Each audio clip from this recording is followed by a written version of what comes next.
A Revolução fez-se em Portugal exatamente porque se estava numa guerra que tinha deixado de fazer sentido.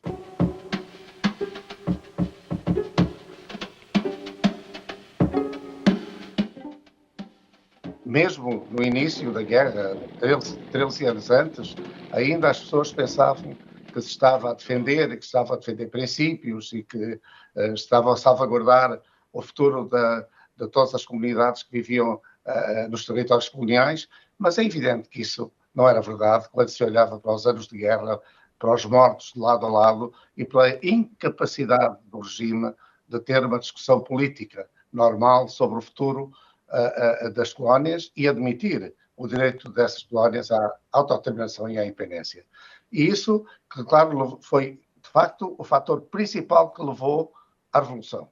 E a Revolução, logo no primeiro dia, como eu disse, deu o primeiro dia, que foi democracia, porque sem democracia não se chegava a saber a vontade do povo, o que é que o povo queria para o futuro. Esse era o primeiro ponto, mas o segundo era exatamente libertar as colónias e libertar Portugal das amarras de uma guerra injusta.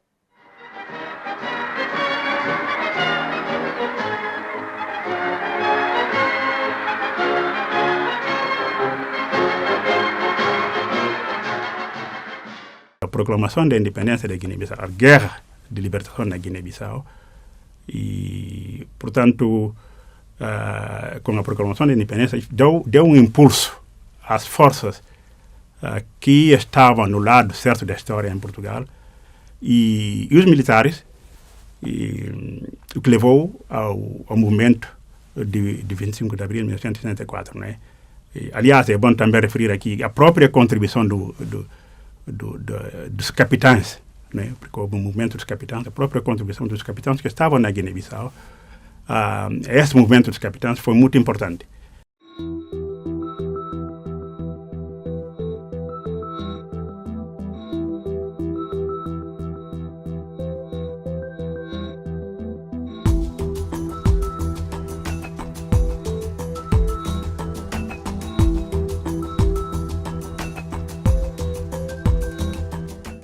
É bom dizer que, de facto, antes da proclamação unilateral da independência da Guiné-Bissau, a 24 de setembro de 1973, já havia alguns antecedentes, não é?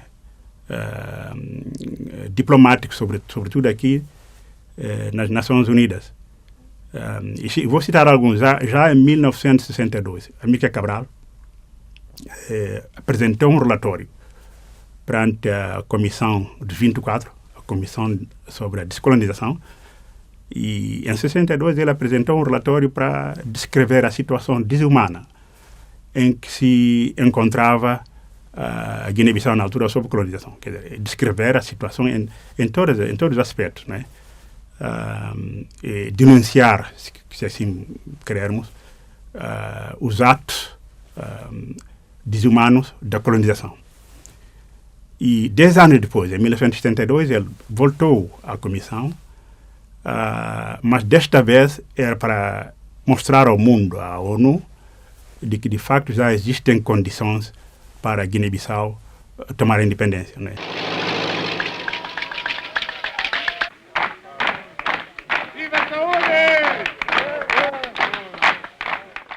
Durante muito tempo, durante a Guerra Colonial, Portugal olhava as Nações Unidas e olhou-as como inimigas. E as Nações Unidas reagiam também com dureza em relação ao regime e em relação à guerra.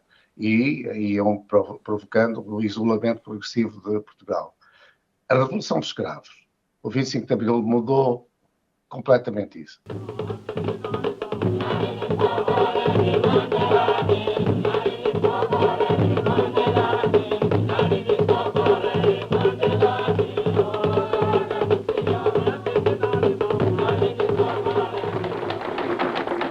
Eu, adolescente, ter tido esta oportunidade na minha vida de assistir no sentido de sentir a independência de 4 países africanos, acho que é uma oportunidade histórica única. E foi quando essencialmente o meu pai e a família do meu pai, após o 25 de Abril, eu fui quase que afogada no panafricanismo. É essa a expressão. Eu fui afogada no panafricanismo. O meu pai começou-me a explicar em detalhe o que era uma colónia, o que eram movimentos de libertação, a razão da existência deles. Não antes, mas depois, logo depois da Revolução.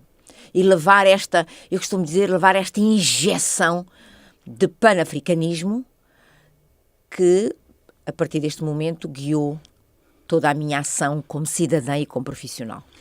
O Brasil reafirma sua adesão ao princípio de autodeterminação dos povos.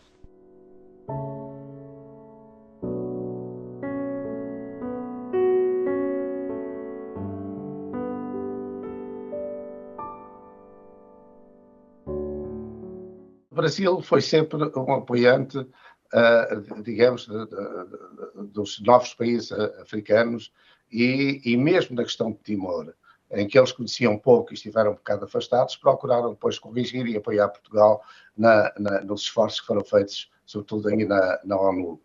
E também a Revolução, sabe? Criou um movimento no Brasil de grande respeito e de ansiedade de conhecer Portugal. Eu lembro que o Chico Buarque de Holanda fez uma canção que ficou famosa, Tanto Mar, que era o mar que unia Portugal e Brasil e aquela onda que podia vir de Portugal para acabar com a ditadura militar no Brasil.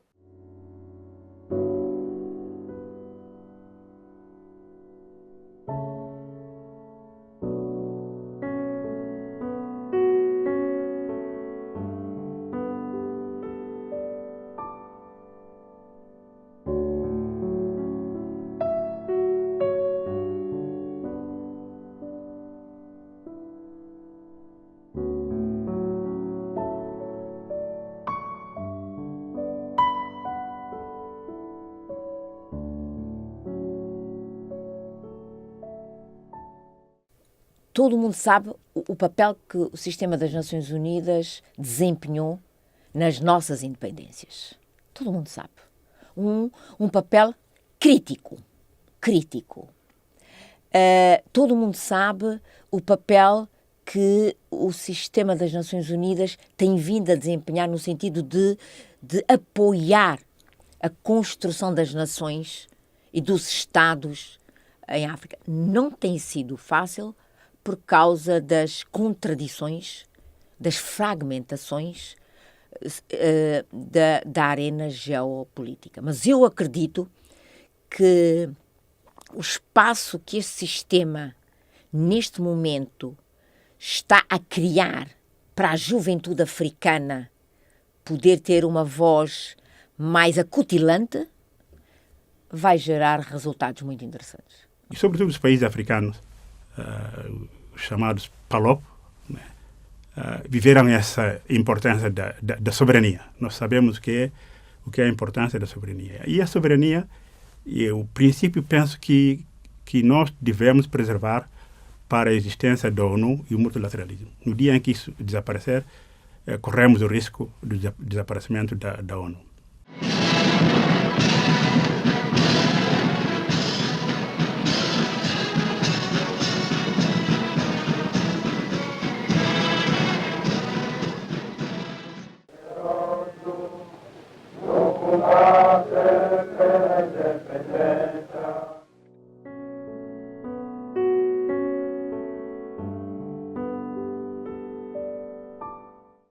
O 25 de Abril não foi uma oferta da independência às ex-colónias, foi uma abertura para um diálogo que os levasse a uma autodeterminação e independência com respeito pelos respectivos povos. Nem tudo correu bem. Recordo que Timor foi invadido, Angola começou imediatamente com uma guerra civil, Moçambique também teve os seus problemas.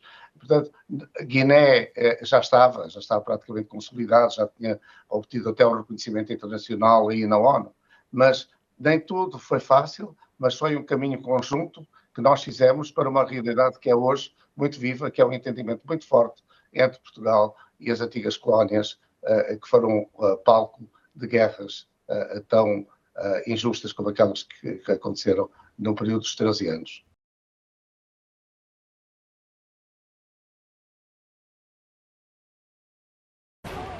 Portugal comemora os 50 anos de democracia. Liberdade de imprensa, eleições livres, direito à saúde, à greve, ao ensino, muitas foram as conquistas da Revolução. Mas todos os anos, nas celebrações do 25 de Abril, discute-se o que ainda falta cumprir. Não é só direitos, liberdades e garantias, o Estado Social e segurança no emprego e proteção no emprego. Porque muitas dessas coisas retrocederam, infelizmente, a partir do final dos anos 80.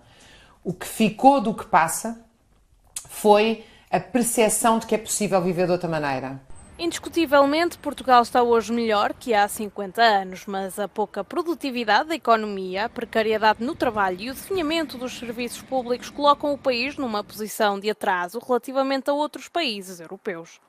Há, sobretudo a partir do século XXI, uma intensa degradação dos serviços públicos com uma alta remuneração dos capitais pela via do juro, portanto, por via de empréstimos, da dívida pública, etc., o que vai destruir a capacidade instalada, a capacidade de produzir do país e também erudir os serviços públicos. Efetivamente, Portugal continua na cauda da Europa Ocidental, continua a ser o país mais pobre da Europa Ocidental.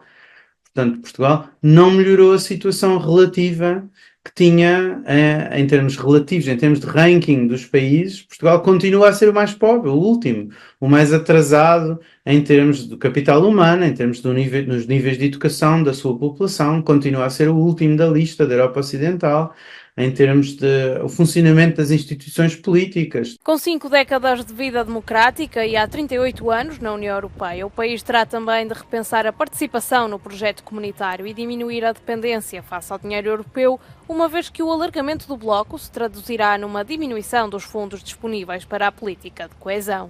Em vez de serem salvação do país, como são muitas vezes vistos e assim descritos pelos atores políticos, sendo uma bazuca que vai salvar o país, chuva de milhões, não sei o quê, que vai servir para salvar o país, na realidade estes fundos têm efeitos muito negativos, tanto para a economia portuguesa, em particular para a parte da economia que está sujeita à concorrência internacional, os chamados bens transacionáveis, e o setor transacionável da economia, por um lado, e por outro lado também tem efeitos negativos para o processo político que existe em Portugal. No fundo, os fundos europeus são uma espécie de pensos rápidos ou aspirinas que vão escondendo a doença da sociedade portuguesa, a doença da economia portuguesa. Neste momento, Portugal é um dos apenas 3 países da Europa Ocidental classificados como democracia com falhas, a par da Bélgica e da Itália.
As condições de inverno não são fáceis para conduzirem. Para poder evitar certos acidentes, a qual lhe podemos ajudar, na Carstar Rosemont passe-nos visitar para uma boa verificação da condição dos pneus, a qual vendemos também novos e usados, pode evitar um acidente. Inspeções, mecânica, bate-chapas e pintura, também um grandioso serviço estético. Não hesite em nos contactar ao 514-279-7224 e estamos situados no 5757 Avenida Papineau. Intermarché Universal, há 50 anos no centro da comunidade. Grande frescura de frutas e legumes, especialista no corte de carne, enchidos da casa, queijos de Portugal, o maior supermercado português no Quebec e mais completo em produtos portugueses. Intermarché Universal, ao serviço dos portugueses desde 1968, situado na Montreal e Canto com Colonial. Salão Edith. Bom serviço, competência e qualidade. Especializado em corte unissexo, styling, coloração e penteados para casamentos e eventos.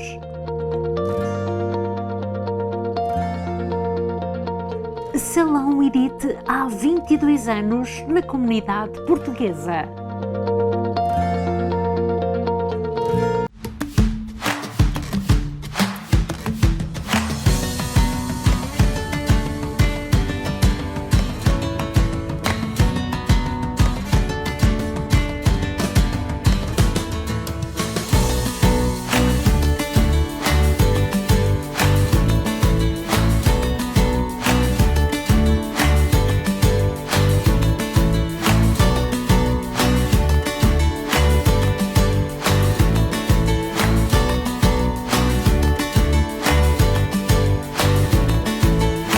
Imagina o lugar mais belo do mundo.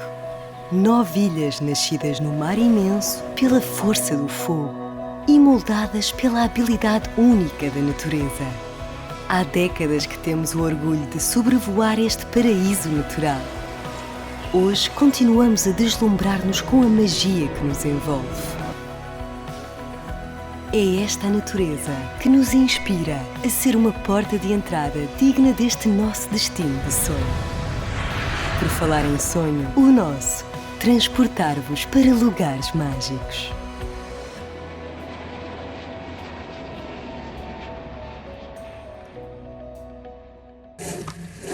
Grândola Vila Morena, terra da fraternidade, o povo é quem mais ordena, dentro de ti a cidade. Muito boa noite a todos e a todas e bem-vindos a mais uma história de Portugal contada por mim.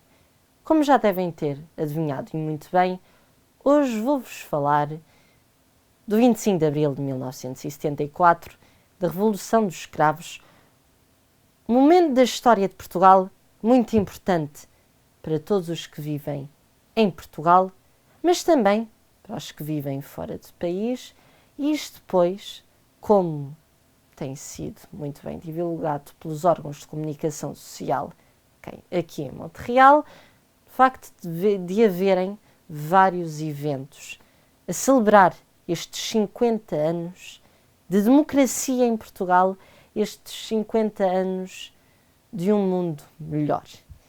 E se eu digo que o 25 de Abril é muito importante para os portugueses, é também porque houve um inquérito, uma sondagem que foi feita pelo jornal Expresso e pela SIC, que demonstrava que 65% dos portugueses consideravam que o 25 de Abril era o momento da história de Portugal mais importante.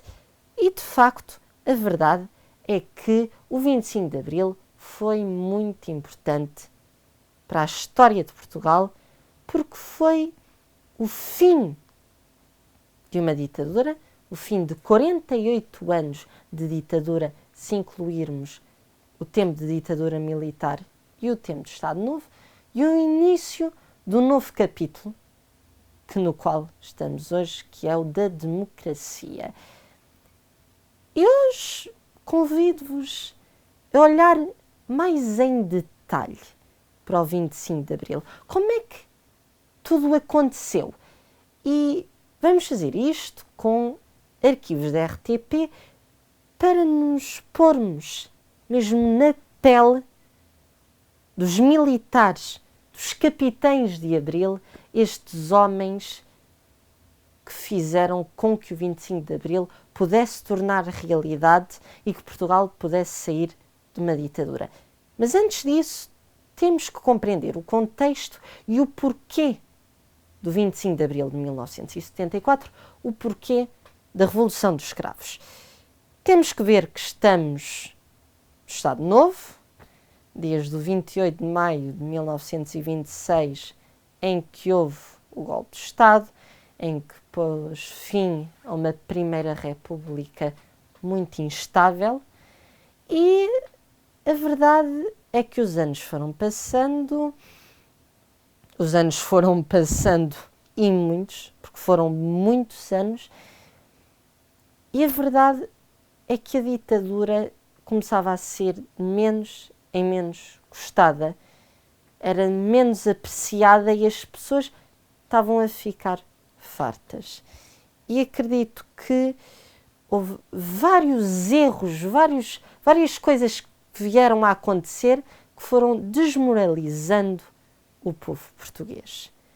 De facto, um exemplo que muitos de vocês viveram, o que os vossos pais viveram, foi com a PIDE, a Polícia de Estado, que os seus métodos eram terríveis, de facto,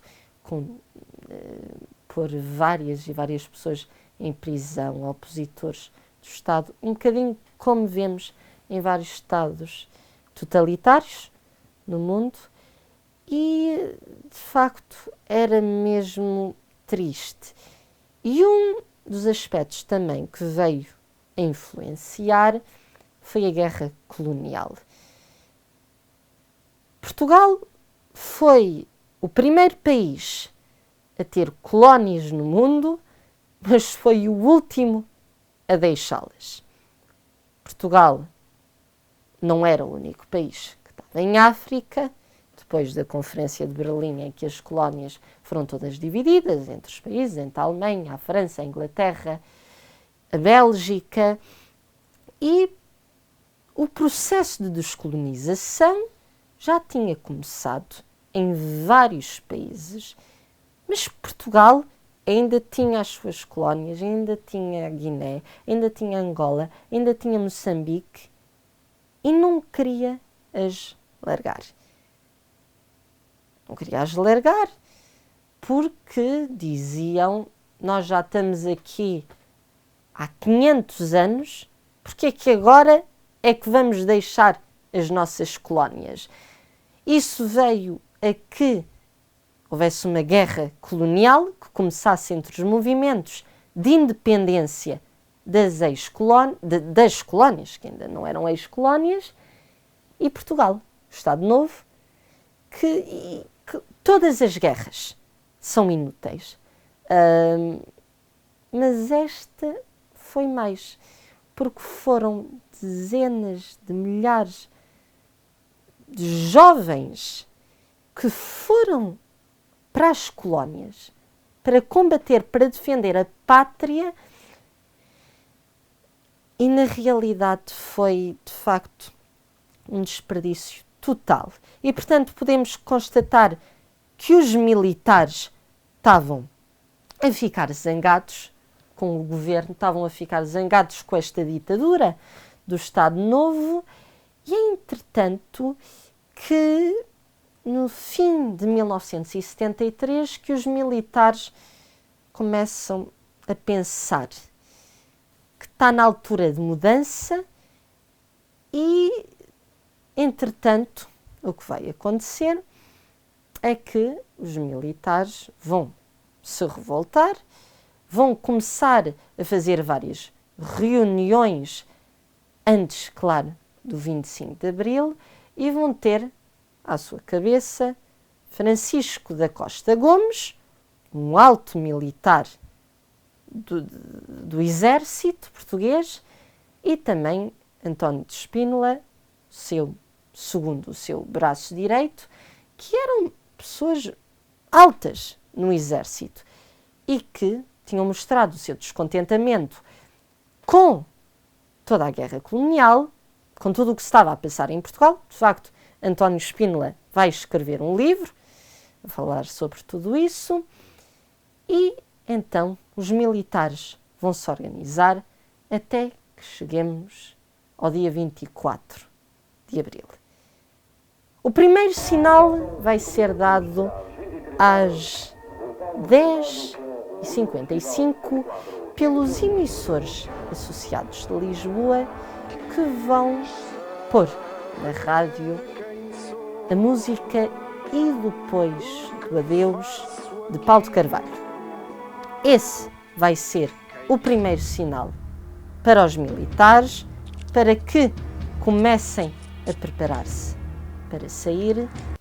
E, entretanto, passamos para o dia 25 de abril, à meia-noite e 25, a Rádio Renascença vai divulgar Grândola Vila Morena, de José Afonso, mais conhecido sob o nome de Zeca Afonso. Entretanto, os militares vão começar a sair de vários pontos do país em direção a Lisboa. Entretanto, à meia-noite e meia, a RTP não vai ser assaltada, vai ser tomada pelos militares de abril. De seguida, às 4h26 da manhã, vai ser divulgado o primeiro comunicado do movimento das Forças Armadas pela Rádio Clube Português. O movimento das Forças Armadas, que vai ser este movimento que vai ter os capitães de abril e que vão organizar, de facto, este 25 de abril. Entretanto, vai haver um desenrolar de acontecimentos até que os militares cheguem ao Terreiro do Paço com o nosso camarada, por assim dizer, Salgueiro Maia. Vai ser uma das caras mais conhecidas do 25 de abril. Chegam às 6 da manhã ao Terreiro do Paço, com os tanques, com as chaimites. Entretanto, porque temos que ver que nessa altura o Terreiro do Paço era a sede de vários ministérios, e aí o governo compreende que está numa situação delicada dos militares e que já não há grande coisa a fazer. Entretanto, vai haver todo um desenrolar de situações, os militares vão chegando, até que, e este momento que todos nós conhecemos, que é o do Quartel do Carmo. Temos que realizar que, nessa altura, Marcelo Caetano, Presidente do Conselho de Ministros, estava no Quartel do Carmo, juntamente com o seu braço direito, juntamente com colegas, com o seu gabinete. E estava numa situação difícil, pois às 11h30 da manhã, portanto, passam 5 horas, Salgueiro Maia chega com todos os militares ao Quartel do Carmo.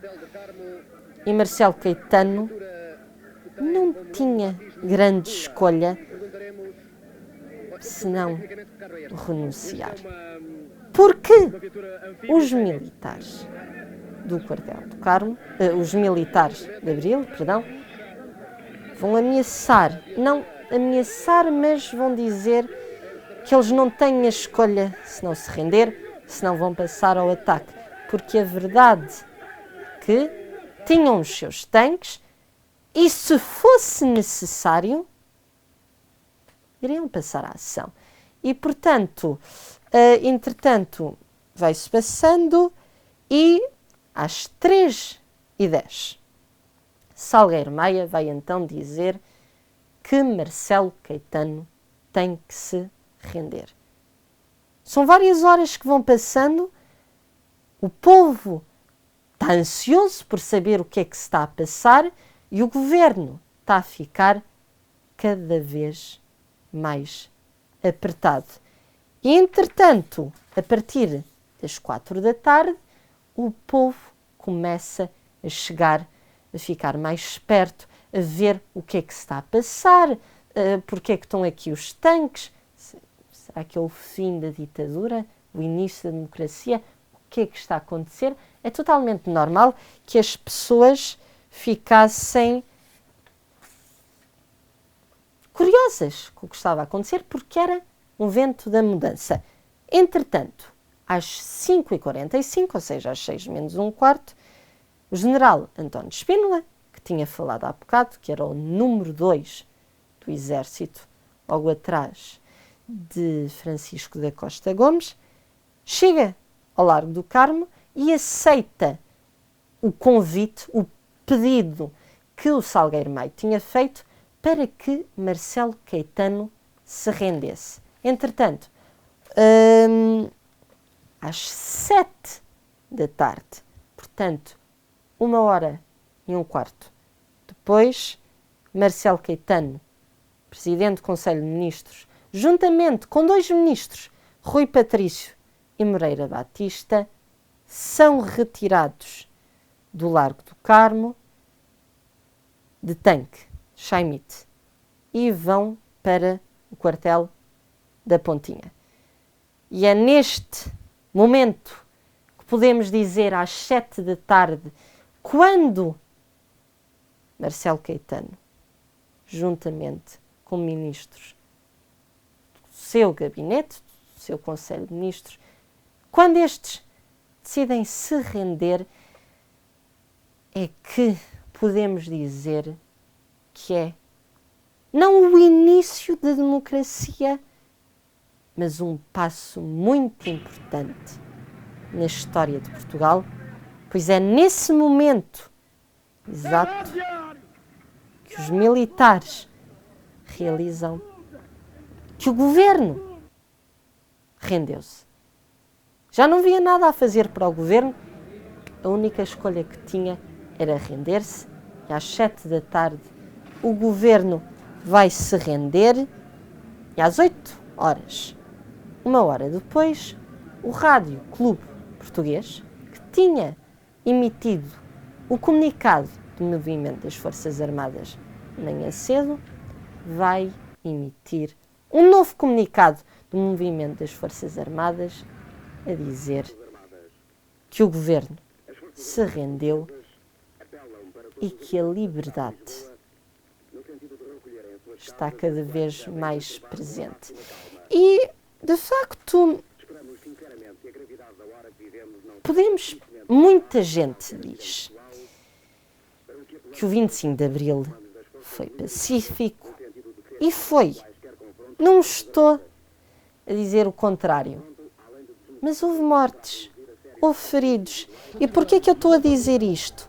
Pois, às 8h30, estamos na rua António Maria Cardoso, na sede da PIDE e da DGS, a Direção-Geral de Segurança, que vai haver agentes da PIDE que vão resistir, que não vão aceitar este 25 de Abril, não vão aceitar o facto que perderam o poder, que perderam toda esta autoridade, e vão. E vai haver 5 mortos. 5 mortos vão abrir o fogo, porque vai haver uma resistência ao militar da MFA, do Movimento das Forças Armadas, e vai haver um confronto entre o Movimento das Forças Armadas e agentes da PIDE. Eu acho que isto é importante não esquecer.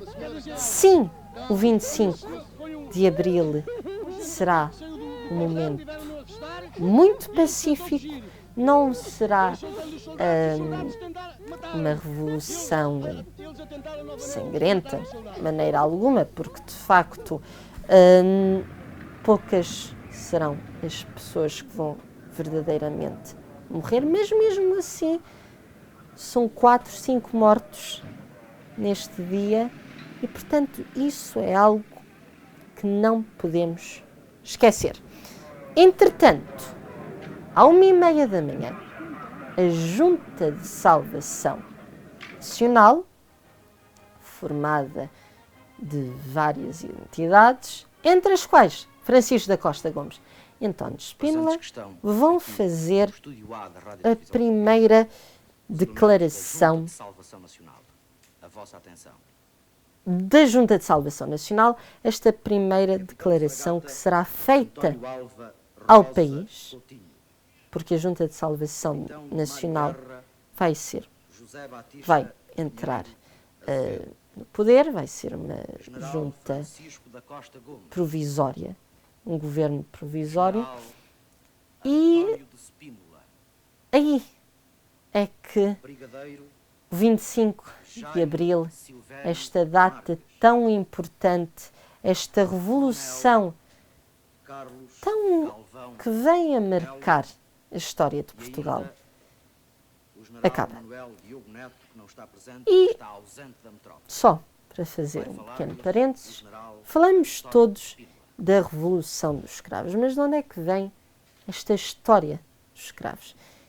E bem, era uma florista que decidiu de pôr o cravo dentro de uma arma. E havia pessoas que estavam à volta e que acharam isso tão engraçado que as pessoas começaram a comprar cravos e cravos e cravos para pôr dentro das armas. E, como vocês devem estar a pensar a mesma coisa do que eu, esta imagem de criança pequenita a levantar o braço e a pôr o cravo dentro de uma arma, é por isso também que dizemos que o 25 de Abril foi uma revolução tão pacífica. E, de facto, o 25 de Abril, já o disse várias vezes, volto a repetir, foi um momento marcante da história de Portugal. No entanto, e tenho o dever de o dizer, o 25 de Abril foi uma data muito importante para a história de Portugal, isso não há dúvida alguma. Agora, de afirmar que a democracia entrou logo no dia 25 de Abril, historicamente falando, é errado. Porquê é que eu digo isto? Porque depois do 25 de Abril, os militares, vai haver... Os militares, por assim dizer, muitos militares vão se virar para a esquerda, até mesmo para a extrema esquerda, e vai haver um certo regime, não diria comunista, mas praticamente que vai se instalar em Portugal. E vamos sair de uma ditadura, não vamos entrar numa nova ditadura, mas vamos entrar numa situação muito instável politicamente, e acredito que o objetivo principal do 25 de Abril vai começar a afastar-se. Os militares vão deixar de ser politicamente neutros e a situação não será a melhor. Portanto, o 25 de novembro de 1975 é também uma data muito importante e que eu acredito que não podemos esquecer, porque é 25 de novembro de 1975 que o golpe de Estado liderado pelo general Ramalhianes, que o objetivo do 25 de Abril vai voltar ao mesmo sítio, o objetivo vai voltar a ser centrado, por assim dizer, e aí sim é que vai haver de novo é que a democracia vai ser de facto implementada. Não estou a dizer de maneira alguma que o 25 de Abril não foi uma data importante, ai de mim de o dizer, mas também é importante de não nos esquecermos do 25 de novembro de 1965, mas isso fica para outro dia em que falaremos mais em detalhes sobre isso. E, para finalizar, nós dizemos que o 25 de Abril foi uma data importante, porque pôs fim a 48 anos de ditadura militar e de Estado Novo, portanto, de ditadura em geral. E a verdade é que depois do 25 de Abril, depois de 1974, até hoje, vamos constatar vários progressos. Por um lado, as pessoas vão começar a ser mais educadas, não no sentido de ser mal criado, tudo isso não, no sentido de o ensino vai ser muito melhor. Não podemos esquecer, tal como já tinha falado há uns 2, 3 anos, quando tinha feito uma cápsula sobre a educação no tempo do Estado Novo, as pessoas tinham a 4ª classe de escolaridade e acabava aí. Ainda por cima, a taxa de analfabetização era muito alta, portanto, esse nível, a educação não vai ser a melhor coisa. Portanto, com o 25 de Abril vai haver uma melhoria incrível. A nível da educação vai ser algo mesmo, um dos sucessos do 25 de Abril. Outro é a saúde. Antes do 25 de Abril, se tu não tinhas dinheiro, se você não tivesse dinheiro para poder, se não se tinha dinheiro para poder pagar uma operação, não havia nada a fazer e a gente acabava por morrer, literalmente. Portanto, com o 25 de Abril e a criação da saúde pública, da DGS, da Direção-Geral de Saúde, vai ser um passo muito importante a nível da saúde, porque as pessoas vão finalmente poder ser operadas, vão finalmente poder ir consultar um médico sem ter que pagar, o que é totalmente normal, como a gente o vive aqui, mas em certos países ainda não é assim.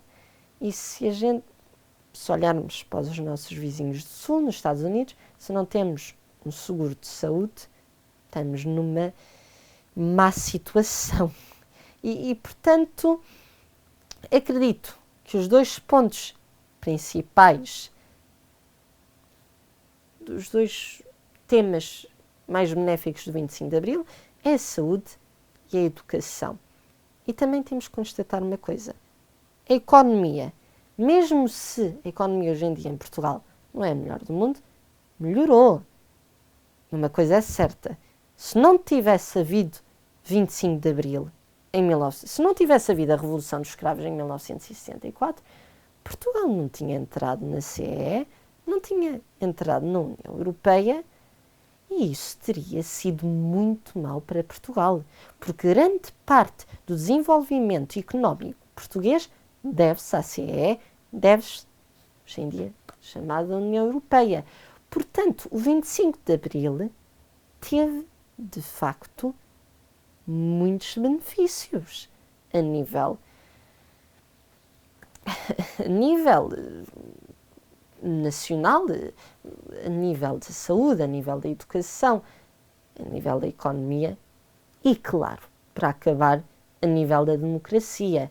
Passamos de uma Assembleia Constituinte, de uma Assembleia da República em que havia um partido, a União Nacional, em que aí passamos a ter vários partidos, desde o CDS-PP, ao PSD, ao PS, ao Partido Comunista, partidos fundadores da democracia, é de facto muito importante, porque as pessoas, o poder de voto,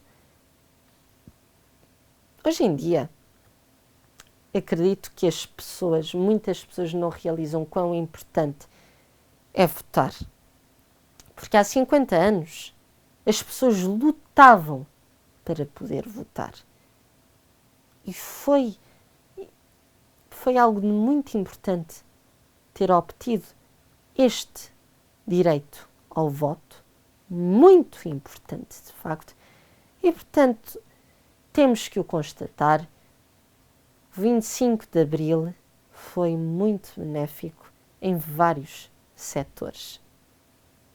E a retrospectiva que podemos fazer destes últimos 50 anos, desde 1974 a 2024, é que as coisas podem não estar no melhor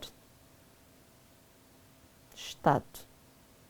As coisas não estão da melhor maneira em Portugal, há que o dizer. No entanto, se compararmos o Portugal de 1964 ao Portugal de 2024, há diferenças incríveis mesmo. Portugal melhorou-se em todos os aspectos e, portanto, é por isso que é muito importante celebrar o 25 de Abril, celebrar a Revolução dos Cravos, celebrar este momento tão importante para a história de Portugal e tão importante para os portugueses. Portanto, espero que tenham gostado desta cápsula em que olhamos mais em detalhe o 25 de Abril, sem esquecer o antes, para compreendermos todo o contexto, e o depois, como é que as coisas têm corrido. Bem que falei minimamente, só falei a um nível geral. Portanto, muito obrigado mais uma vez. Obrigado por me terem ouvido e desejo-vos a todos vós um feliz 25 de Abril. 25 de Abril sempre. Viva a liberdade! Grândola Vila Morena, terra da fraternidade, o povo é quem mais ordena, dentro de ti a cidade. Imagina o lugar mais belo do mundo. 9 ilhas nascidas no mar imenso pela força do fogo e moldadas pela habilidade única da natureza. Há décadas que temos o orgulho de sobrevoar este paraíso natural. Hoje continuamos a deslumbrar-nos com a magia que nos envolve. É esta a natureza que nos inspira a ser uma porta de entrada digna deste nosso destino de sonho. Por falar em sonho, o nosso, transportar-vos para lugares mágicos.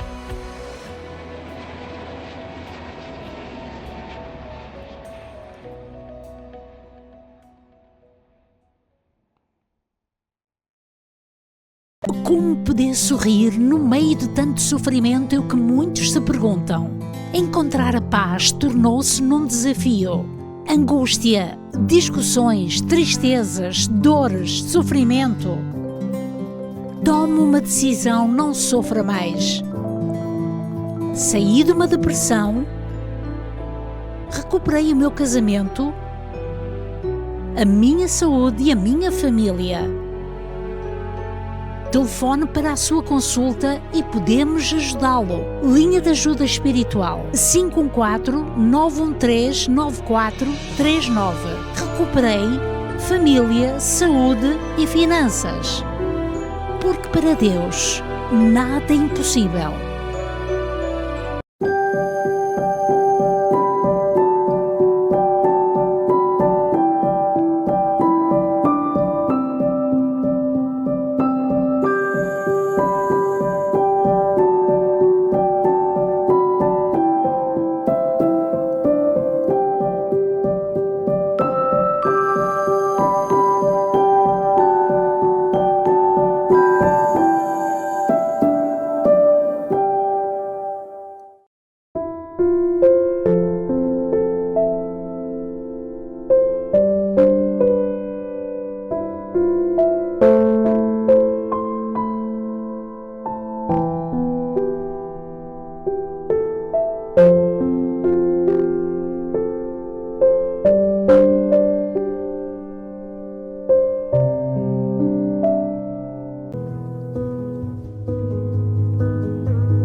Olá a todos, estamos com Rosemary Correia, é a terceira dominga do Divino Espírito Santo de Anjou.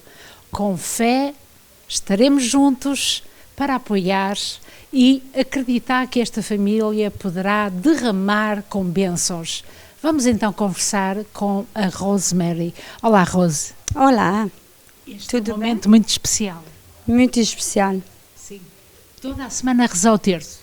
Toda a semana eu fiz essa dominga com muito prazer, que a minha família toda, isso é um desejo que eu tinha para a alma da minha mãe e estou muito bem acompanhada.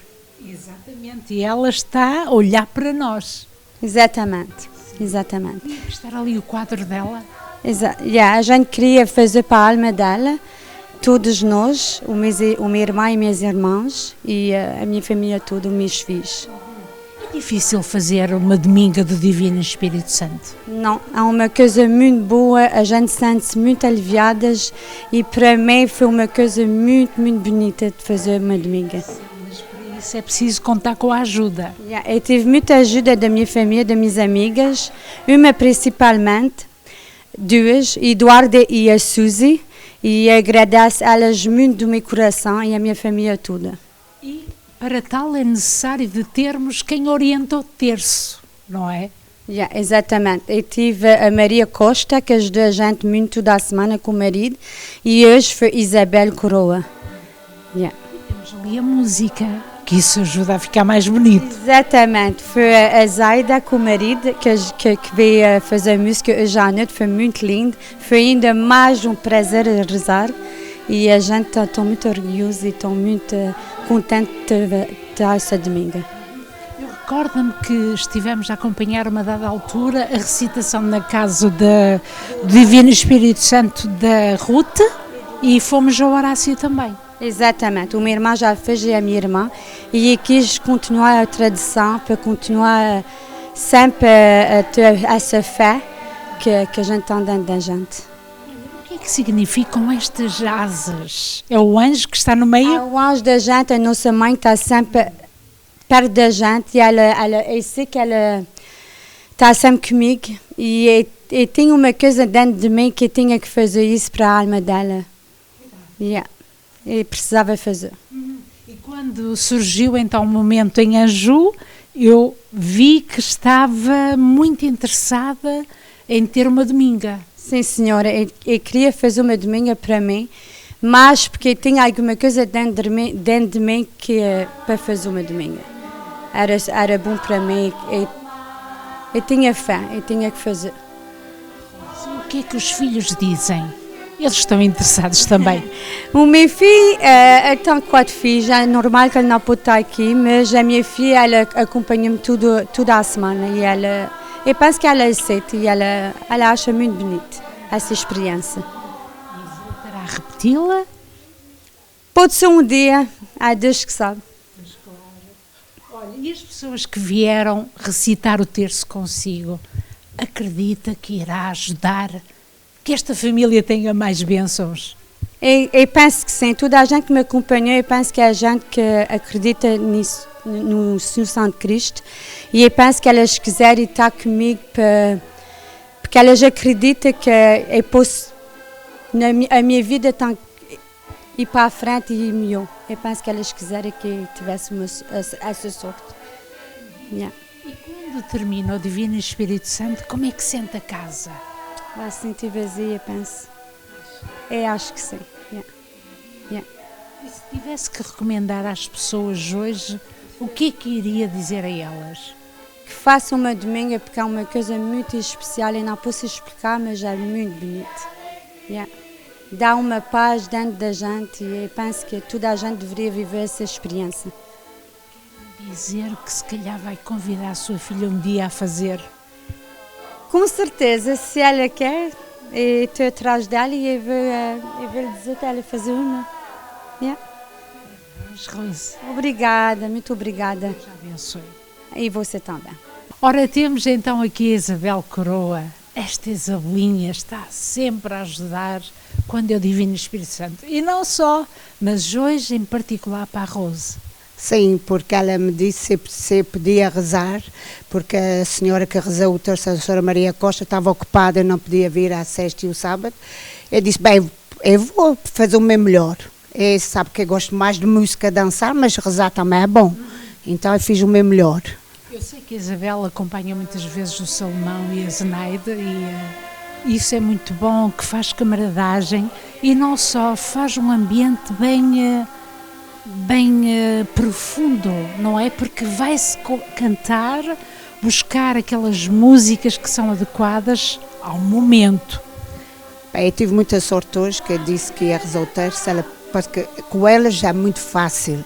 Eles ajudam muito, têm anos de experiência e foi muito fácil. Amanhã não sei como é que vai ser sozinha, mas eu tenho as pessoas que acompanham. Amanhã, se Deus quiser, vai ser o último dia, as pessoas já estão acostumadas.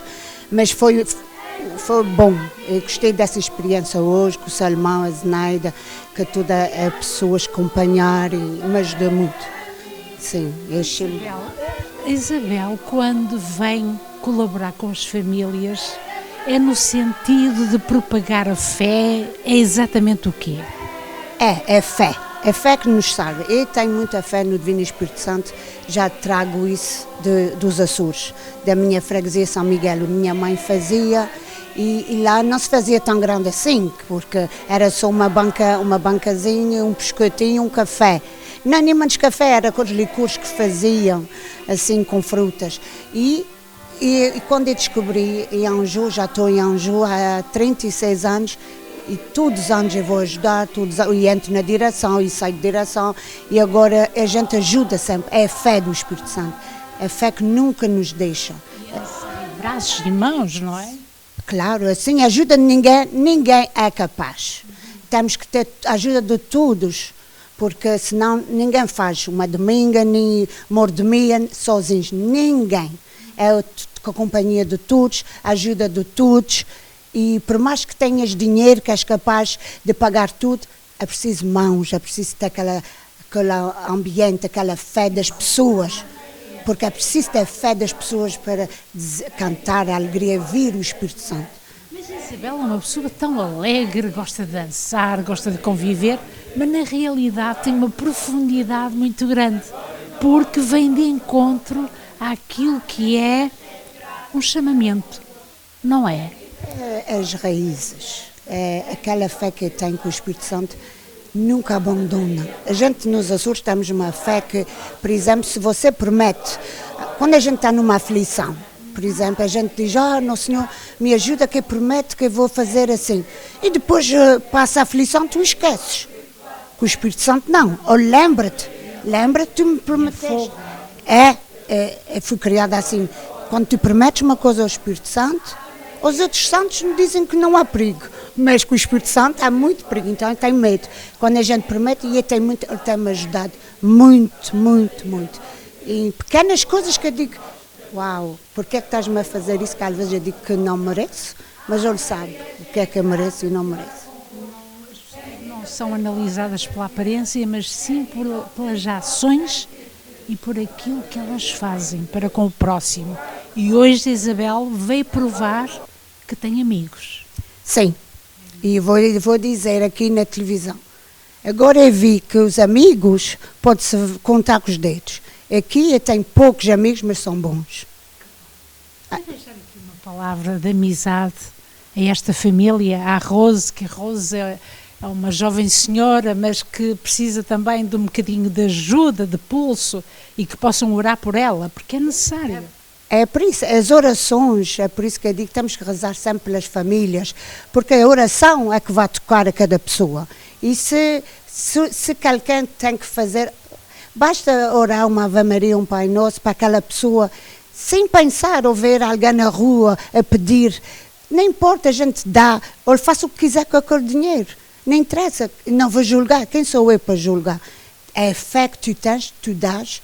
E é isso que a gente tem que ajudar o próximo, porque infelizmente hoje em dia todos querem para si, e a gente precisa de ajudar o próximo, ajudar o doente, ajudar quem não conhece, porque amar o que a gente conhece é muito fácil, amar quem não conhece, isso é que é difícil. Yeah.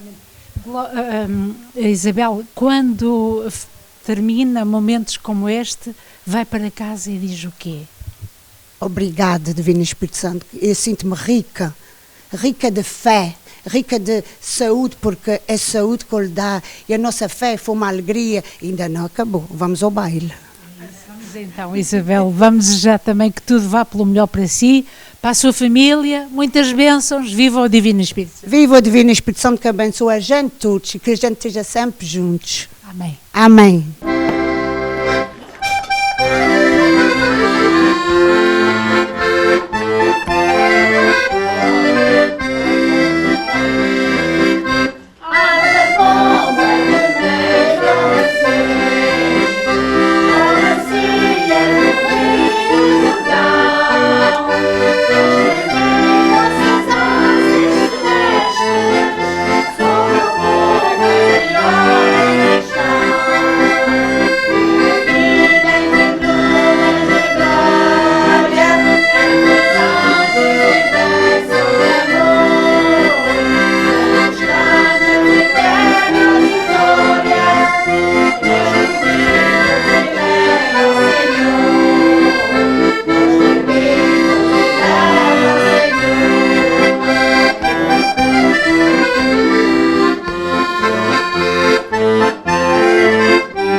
Ora, temos então aqui o Horácio e a Rosa, que são a família direta, e a Rose certamente conta com esta interajuda. Temos aqui o anjo, não é, Horácio? É verdade, é verdade. Eu sou muito contente que a minha irmã fez essa domingo. Teve essa semana para todos os amigos, a família. Estamos muita alegria da semana que a gente passamos.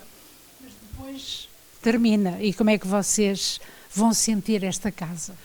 Acho que a semana que a gente passamos foi para a minha irmã, para ela ficar em paz na família, e a gente não pode ter uma melhor semana, um melhor momento que a gente passamos. E nós lembramos que em casa do Horácio, a mãe estava lá com um sorriso, como ela é lá, como ela está aqui, não é? Mas a gente não sabe na casa que ela está agora, se ela não está bem também. Acho que ela fez uma boa vida, e os filhos são todos bons, são todos juntos ainda. Estamos contentes do que é que a gente... Yes. Para a próxima vez, o Horácio terá uma decisão de ser consigo, uma dominga? A gente não sabe, a gente nunca sabe o que é que na vida que temos na frente da gente, não é? Pode ser que um dia a gente faz mais outra. Acho que a Rosinha irá certamente estar de acordo, não é, Rosinha? Sim, quando a gente temos uma casa no apartamento, não é possível, mas não, se ele me construir outra casa, ok, mas não no apartamento. Mais dinheiro, bom, vocês lá sabem como fazer para dar a satisfação, porque quando se abre a porta temos que ter o que é necessário, não é? É uma alegria. Quando a porta está aberta, é só amigos, família que vem para dentro, é uma alegria. Mas vem orar. Vem? Rezar. Sim, vem rezar. Isso é o principal, não é? Para ver se a gente estamos todos em paz, uns com outros. Eu sei que o Horácio está muito contente, está com muita satisfação, mas recordar o que a mãe era, não há palavras que descrevam. É verdade? É verdade. Não tem palavra para dizer que a gente estamos todos bem, todos contentes da semana que a gente passamos. E espero que tenha mais semana que vem para a frente, para a gente também ter essa alegria que a gente passamos aqui. Depois vamos para Anjou, para a festa final, não é? Yeah. Para mim, Anjou é o primeiro lugar que aprendi isso tudo, não é?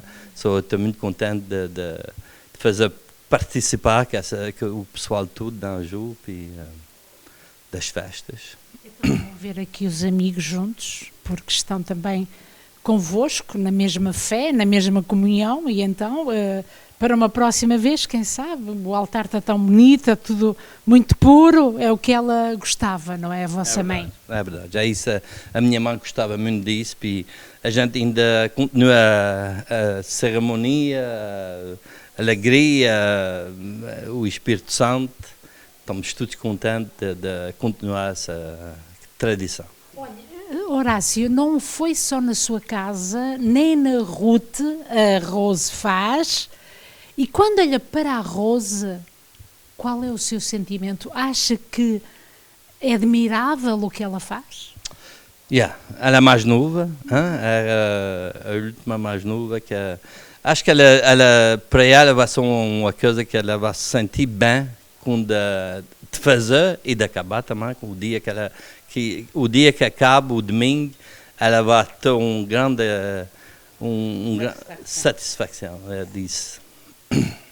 Bom, resta felicitar a família, a Rosinha também de ajudar sempre, porque quando está com o marido é sempre a estender as mãos, mesmo que não é portuguesa, mas será a nossa portuguesa.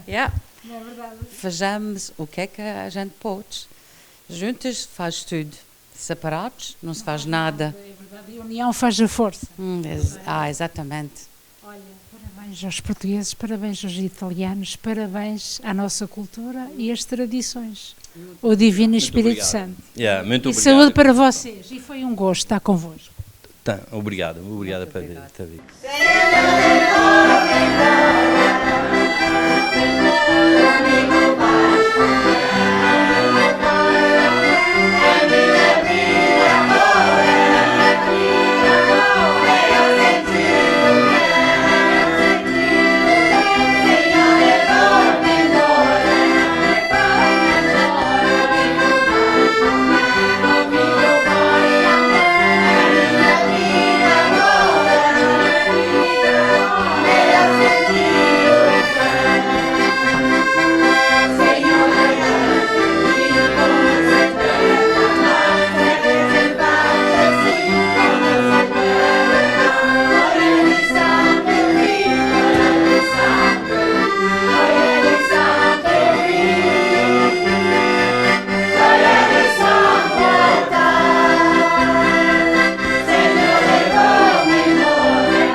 Obrigada.